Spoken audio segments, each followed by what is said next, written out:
Kita dapat rezeki bukan karena upaya kita, bukan karena kerja kita. Keluarnya kita dari rumah itu hanya asbab, karena Allah tidak mengeluarkan rezeki langsung dijatuhkan ke rumah kita.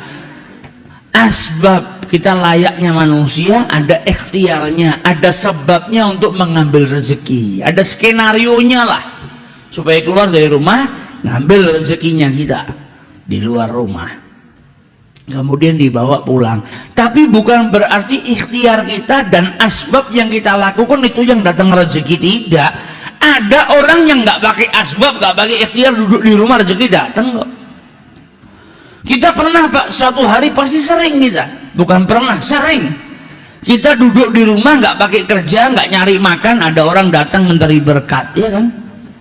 Berarti itu kan rezeki, nggak pakai ikhtiar, nggak pakai asbab. Ada orang datang nih, ada mitoni kayak, ada berkah pengajian kayak dikirim ke rumah kita. Kadang duduk di rumah tiba-tiba ada tamu datang ngasih buah-buahan, padahal kita nggak ada ikhtiarnya. Nah ini rezeki daripada Allah Subhanahu Wa Taala. Yang terkadang kita diingatkan sama Allah nih loh, kau nggak pakai ikhtiar saja, kalau Allah menghendaki kau dapat rezeki dapat.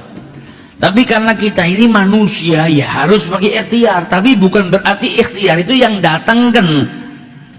Tapi ada daripada kalangan hamba-hambanya Allah yang khusus nggak pakai ikhtiar, rezekinya didatangkan sama Allah Subhanahu Wa Taala.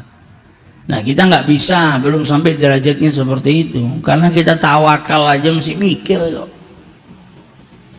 Tawakal sama Allah masih mikir, iya nek selamat, nek orang selamat piye. Nah tawakalnya kita masih ragu. Lah kalau mereka tawakalnya luar biasa, jadi jauh derajatnya. Sampai dulu pernah Imam Syafi'i ini berbeda pendapat dengan gurunya Imam Malik. Masalah apa? Masalah rezeki.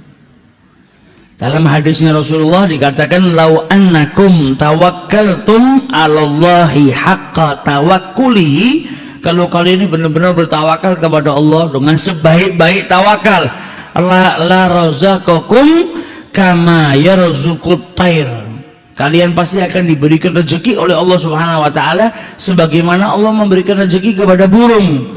Taghdu, burung itu keluar di pagi hari dalam keadaan khisaman, perutnya kosong lapar, kemudian kembali dalam keadaan kenyang.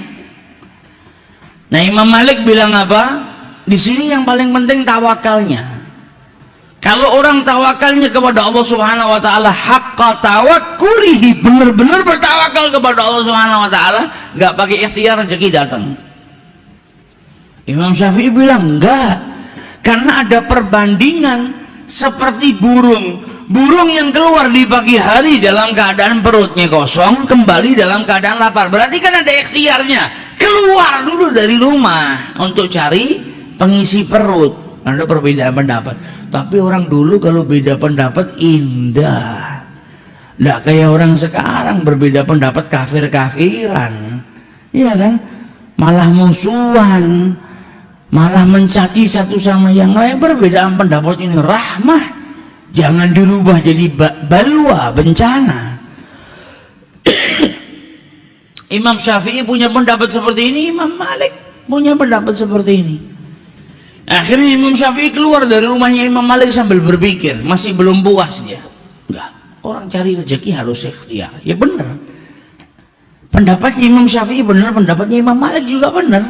Terkadang ada orang tanpa berikhtiar dikirimkan rezekinya sama Allah Subhanahu Wa Taala ke rumah.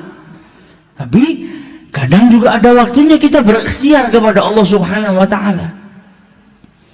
Maka di tengah jalan Imam Syafi'i ketemu sama orang tua, mau bawa kurma satu karung, ngangkat gak kuat, habis panen. Maka kata Imam Syafi'i, sini saya bantu. Dibantu sama Imam Syafi'i, dibawakan sampai ke rumahnya. Sampai di rumahnya pemilik kurma tadi, karena sudah bantu, diambilkan kurma, diberikan kepada Imam Syafi'i, ini kurma buat kau tadi sudah bantu saya. Maka diterima sama Al-Imam Syafi'i. Sambil dia teringat dengan pendapatnya nih, kalau saya tadi nggak ngangkatkan karung kurmanya orang tua ini, ya saya nggak dapat rezeki kurma ini. Tapi karena saya ngangkatkan ada ikhtiar, saya dapat rezeki ini. Kembali dia ke rumah gurunya membuktikan sambil mau ngasih hadiah. Zaman dulu tuh santri kalau dapat kenikmatan yang pertama keinget siapa? Gurunya. Wah, ini saya dapat kurma, saya harus bagi dengan guru saya. Balik ke rumahnya Imam Malik, diberikan setengahnya buat Imam Malik, ini kurma buat engkau, ini kurma buat saya. Saya dapat rezeki tadi, kita bagi setengah, kata Imam Syafi'i. Kemudian diceritakan, ini tadi kalau saya nggak ngangkatkan ya saya nggak dapat. Kata Imam Malik apa? Engkau benar, saya juga benar. Saya nggak pakai keluar dari rumah, nggak pakai nguli, nggak pakai ngangkatkan satu karung, datang sendiri ke rumah saya. Kau bawa ke sini. Berarti kan saya benar, nggak pakai tawa, saya nggak pakai ikhtiar dapat kurmanya. Kau juga benar, kau nggak bisa dapatkan kurma ini kecuali kau dengan berikhtiar ngangkatkan kurma ini. Nah ini indah. Satu punya pendapat seperti ini, satu punya pendapat seperti itu. Sampai dulu Ibrahim ibn Adham ketika di masa belajarnya, maka dia dulu seorang peniaga, berdagang. Ketika dia berdagang, di tengah-tengah padang pasir dia lihat ada seekor burung yang jatuh. Maka kemudian dia tunggu, ini kira-kira burung yang jatuh nggak bisa terbang lagi, kan dia butuh makan. Kira-kira rezekinya dikirim nggak sama Allah? Kalau sampai rezekinya dikirim sama Allah Subhanahu wa Ta'ala, padahal dia sudah nggak bisa terbang, dia di tengah padang pasir seperti ini, tapi tetap mendapatkan rezeki dari Allah. Besok saya berhenti kerja. Buat apa kerja kalau memang rezeki itu dihantarkan? Tapi kalau dia mati, ya sudah saya kerja terus.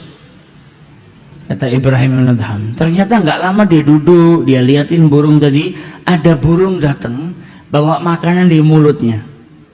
Kemudian diberikan kepada burung yang cacat tadi, yang jatuh tadi. Maka dia ngeliat, ya Allah, walaupun dalam keadaan seperti ini Allah tetap mengirimkan rezekinya. Pulang ke rumah, dagangannya taruh gudang, dia tidak mau kerja lagi. Maka apa yang dia lakukan ini terdengar oleh Asyibli, orang soleh di zamannya Ibrahim bin Adham, walinya Allah. Dengar kalau Ibrahim bin Adham nggak mau kerja gara-gara ngelihat burung yang jatuh, dikasih makan sama burung yang lain, diantarkan, nggak perlu kerja. Maka didatangi sama Asyibli, ya Ibrahim, saya dengar Anda sekarang nggak mau kerja karena kejadian yang Anda lihat dia benar. Jangan, tetap kerja ikhtiar. Loh, saya nggak perlu ikhtiar, burung tadi saja sudah nggak bisa terbang aja masih dikasih rezekinya sama Allah Ta'ala. Buat apa saya harus berikhtiar? Toh nanti Allah juga ngirimkan rezekinya ke saya. Kata Asyibli, ya Ibrahim, kenapa engkau malah memilih burung yang lemah, nggak bisa terbang, dan hanya menunggu rezeki yang datang dari burung yang dimasukkan ke dalam mulutnya? Jadilah engkau burung yang kuat, yang datang bawa makanan, memberikan kepada burung-burung yang lemah tadi yang tidak bisa terbang. Jangan milih yang lemah, milih burung yang kuat. Jadilah engkau saudagar yang kaya, yang bisa membantu saudara-saudaramu yang lemah. Nah ini yang diajarkan oleh Asyibli. Jadi ya yang seperti itu memang ada, tapi jangan kita milih yang lemah. Jangan milih jadi burung yang patah sayapnya nunggu makanan dari orang, tapi jadilah burung yang bisa terbang kemana-mana mencari rezeki, dan kau berikan kepada saudara-saudaramu yang tidak mampu. Nah ini yang dia mau. Lebih baik kita menjadi burung yang kuat tadi, bisa membantu saudara-saudara kita, daripada menjadi burung yang lemah. Jadi tawakal dan juga ikhtiar. Nah kalau para wali-walinya Allah, kita nggak sampai derajat ke sana. Zikir dino status tok, mau nggak keluar rumah rezeki datang, nggak ada. Yang nggak datang akhirnya omelan istri kita. Jadi lanang nang omah tok ora tau metu. Akhirnya sarapan kita omelan, makan siang kita omelan. Kayak orang yang dulu datang ke kiai ngeluh, kiai, yang saya tahu tuh Islam itu khutbah Jumat itu kan seminggu sekali. Lah kok istri saya tiap pagi sampai malam khutbah terus, gak pernah berhenti. Lah kui salahmu. Lah kamu yang gak didik istrimu, kamu yang gak nyari nafkah, ya akhirnya mulai dari pagi sampai malam khutbah Jumat istrimu. Nah kalau kita nggak ikhtiar, yang ada gitu sarapan kita diomeli bojo, makan siang kita diomeli bojo. Jadi Kita belum sampai derajat yang seperti itu, tapi jangan sampai kita beranggapan ikhtiar kita yang datangkan rezeki. Tidak, Allah yang mendatangkan rezeki. Ini hanya asbab untuk kita mendapatkan rezeki daripada Allah Subhanahu wa ta'ala.